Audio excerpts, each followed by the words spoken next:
Can we put our hands together to welcome Peter Dur?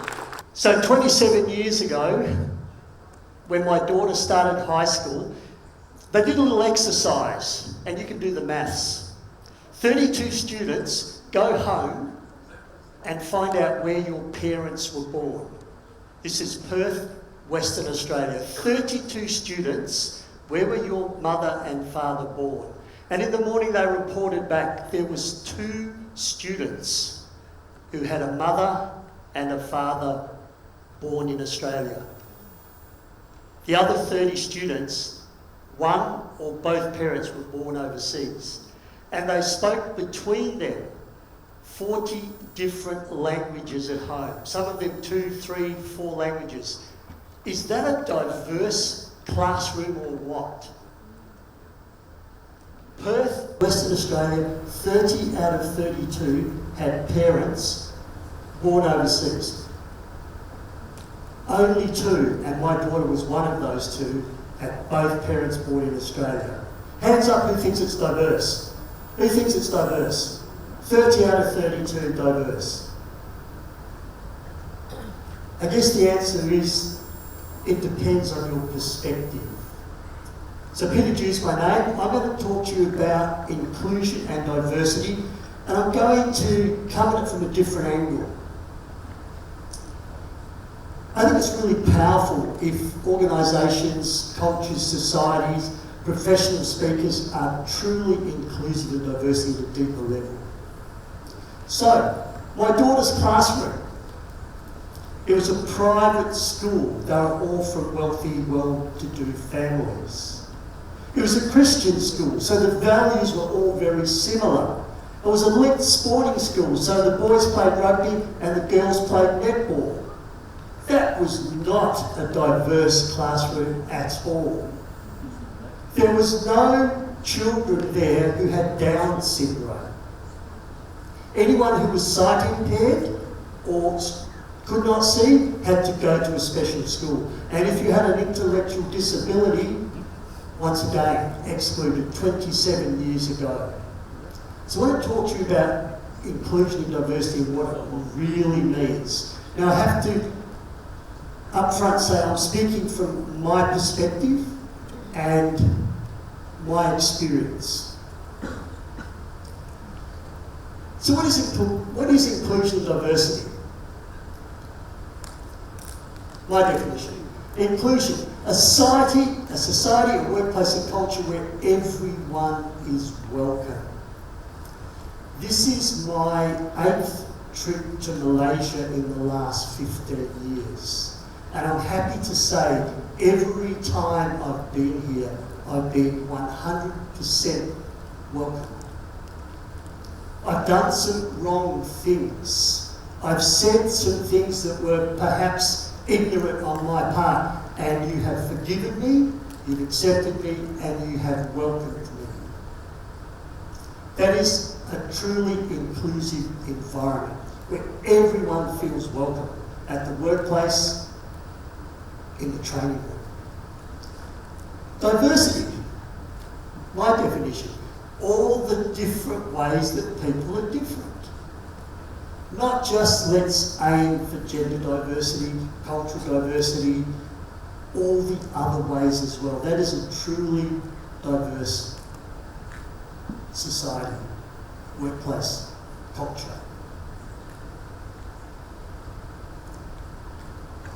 But they don't just happen, and we heard about intention earlier on today. So, my challenge to all of you is be the champions of true inclusion and diversity.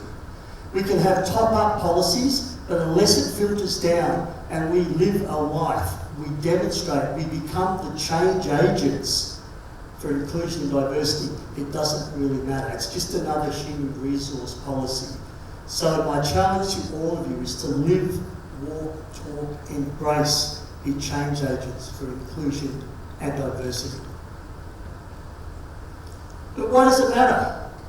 I think that inclusion and diversity is the secret sauce to successful organisations. And we've just heard about the importance of adapting, being agile, uncertainty, And if you have a true inclusive and diverse workshop, you will respond to change, to challenge better. Diverse workforces, inclusive workforces are more resilient. The creativity goes up, the innovation goes up, the loyalty with a truly inclusive and diverse workplace goes up, and they're things that we want.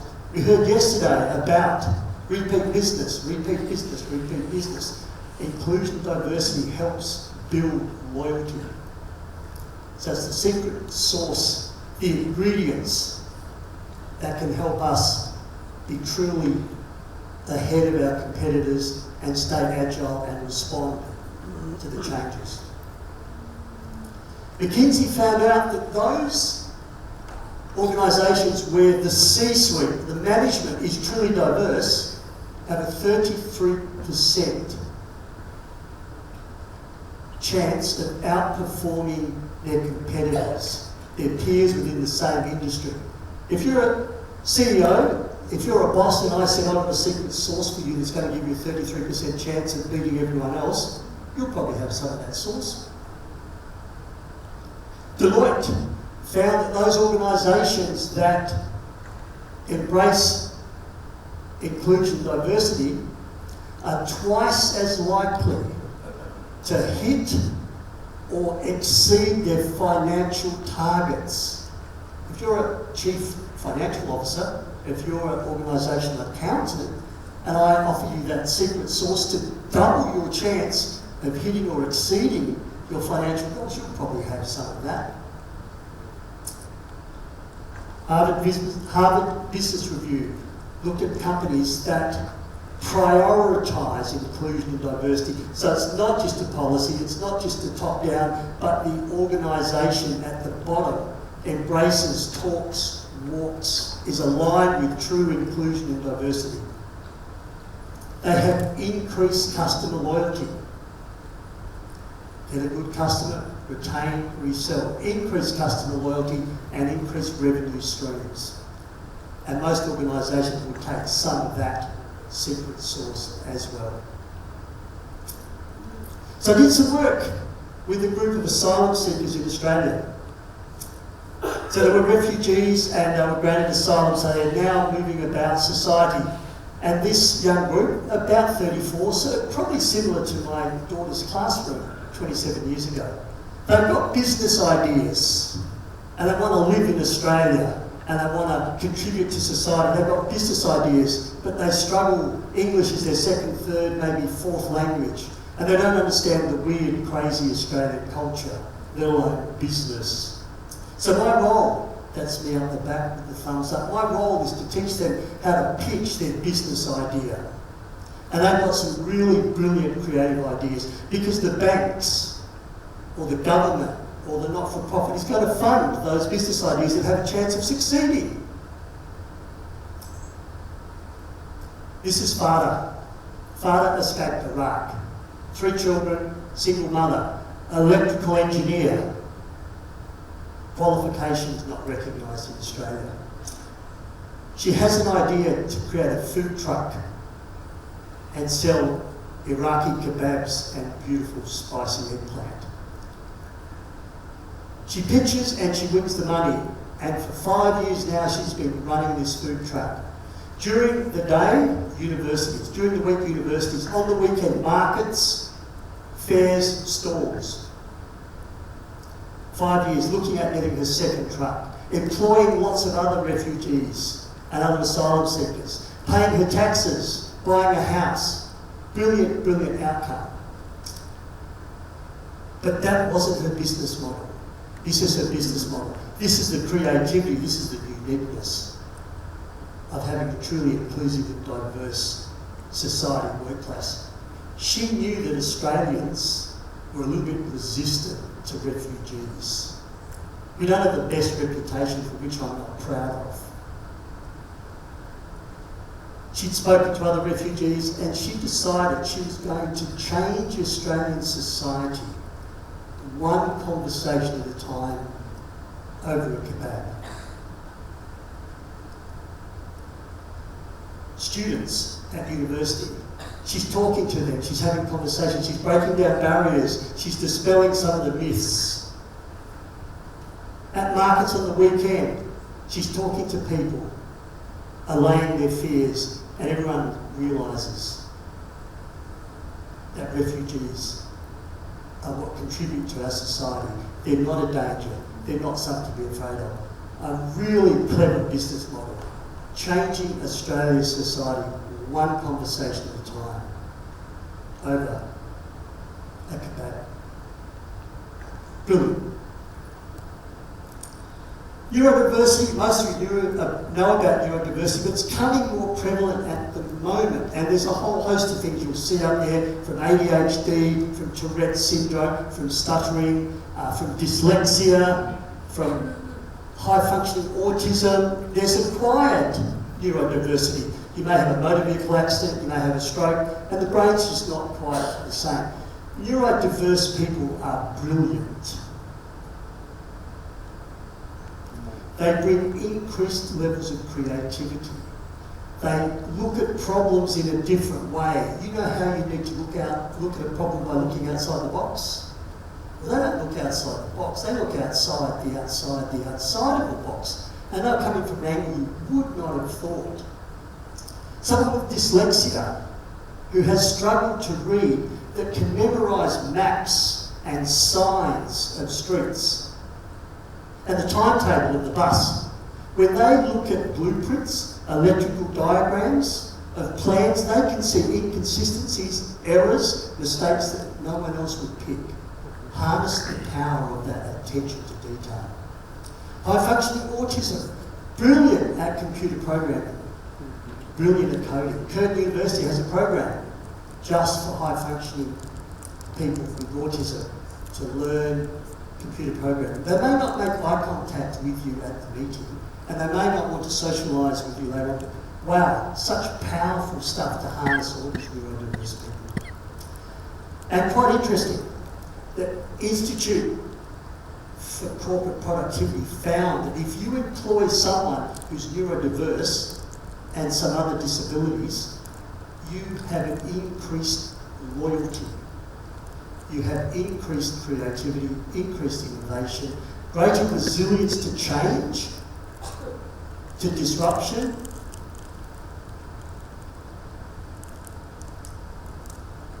The National Organisation on Disability for the United States found that retention rates of people who are neurodiverse are 90% higher than those who are neurotypical. You employ 100 neurotypical people, you employ 100 neurodiverse people, advertise, interview, train, on board. 90% of the neurodiverse people are still going to be with you. Because if you give someone who's a little bit different, who's been rejected most of their life, you give them a chance, that loyalty to you, your company, will be brilliant. And it's a work with an amazing group of people, Down Syndrome Australia. These young people all have jobs, and they realised there was a problem in the health sector. People with disability and Down syndromes have lesser health outcomes than neurotypical people. And they started to work out why. And what happens is that student doctors, student nurses, and allied health are trained by academics who can talk about the genetics, the translocation, the trisomy 21, the mosaic Down syndrome, but really have no idea what it's like to live, to be with Down syndrome.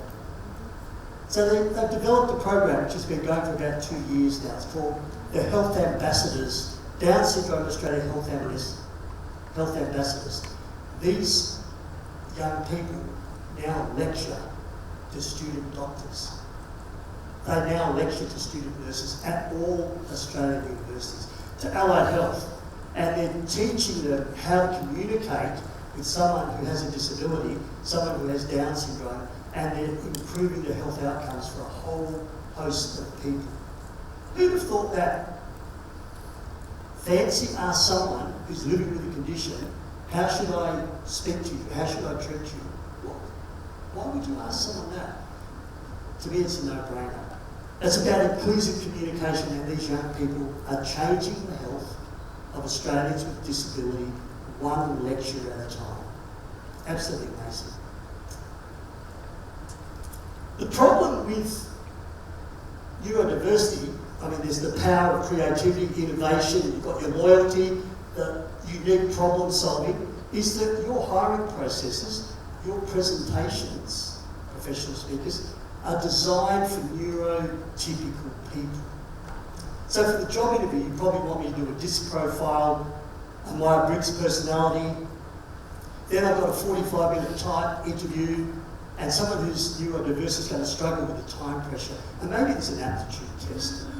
And the lack of eye contact from someone with Down syndrome will be seen as disinterest. Not reading the non-verbal communication may be perceived as, once again, not capable up for the job. So all this talent is missed when you use neurotypical hiring processes.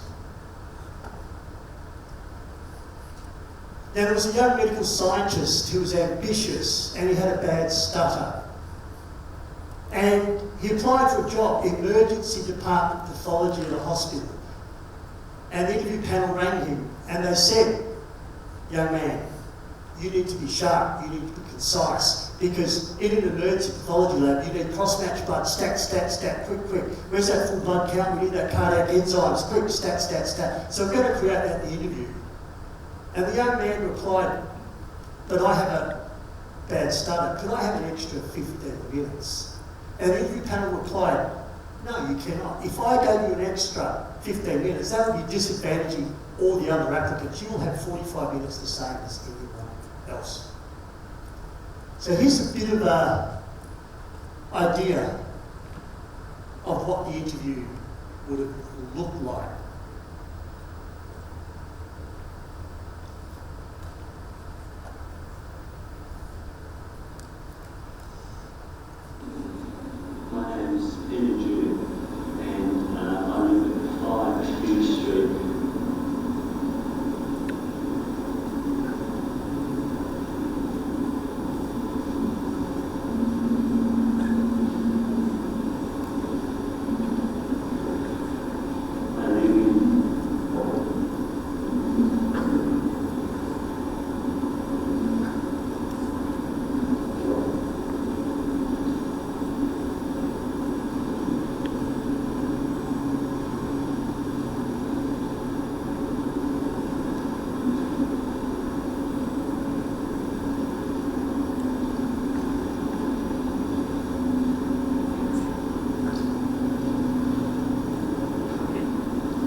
That young man is me, of course, struggling to speak, to say my name and where I live. So the interview was an absolute disaster. I was rejected, and now I do professional speaking.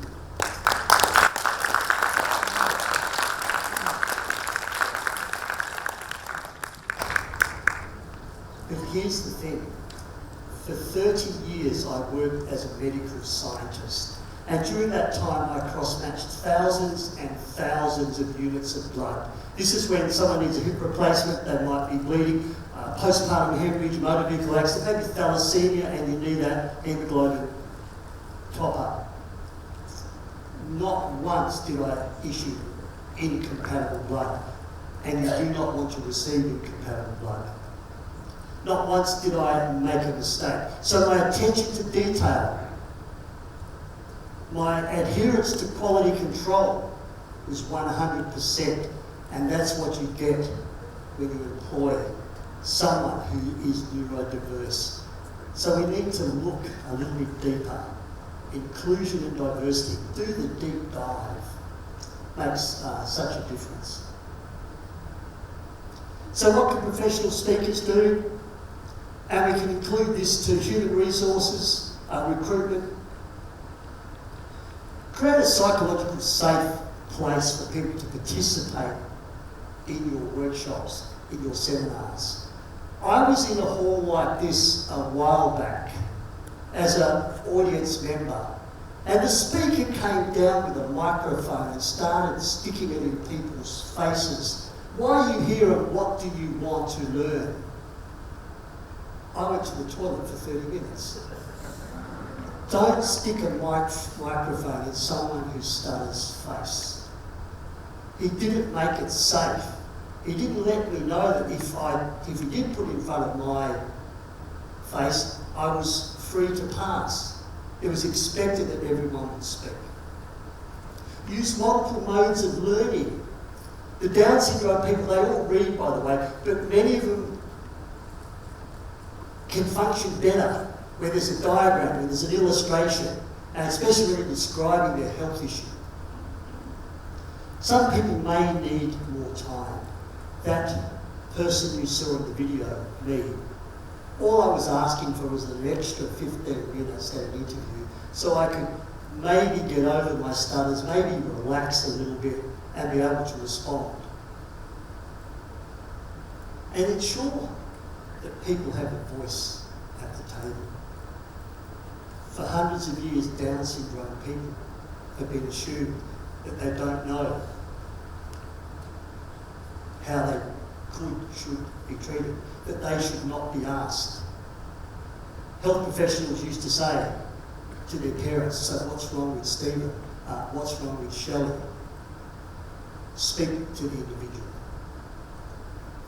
So my message to you, once again, is become champions of inclusion and diversity. Become agents of change. When I looked at those 34 asylum seekers, I saw lots and lots of potential. When I look at those Down syndrome people, all that I see is lots and lots of potential. And 45 years ago, when Violet looked at that young man who stuttered, she saw lots and lots of potential. And hopefully you still see a bit of potential.